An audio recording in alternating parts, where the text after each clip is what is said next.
دشمنی اس بات پر آمادہ نہ کرے کہ تم انصاف کا دامن اپنے ہاتھ سے چھوڑ دو۔ اگر تم نے ایسا کیا تو تم تقویٰ سے بہت دور چلے جاؤ گے اور تمہارا ایمان ختم ہو جائے گا۔ ایمان کے نور سے، معرفت کے نور سے تم محروم ہو جاؤ گے۔ یہ ایمان نہیں ہے کہ تم دو فریقوں کے درمیان شواہد کی بنیاد پر نہیں، قرائن کی بنیاد پر نہیں، ثبوتوں کی بنیاد پر نہیں، محض پارٹی بندی کی بنیاد پر، حمایت کی بنیاد پر، حمیت کی بنیاد پر، خاندان کی بنیاد پر، عصبیت جاہلیت کی بنیاد پر تم فیصلے کرو۔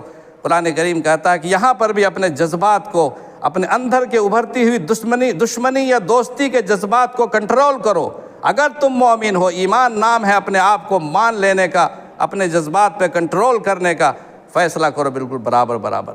حضرت ابی بن کعب رضی اللہ تعالیٰ عنہ بہت بڑے صحابی ہیں اور ان بڑے قاری صحابی ہیں۔ تمام صحابہ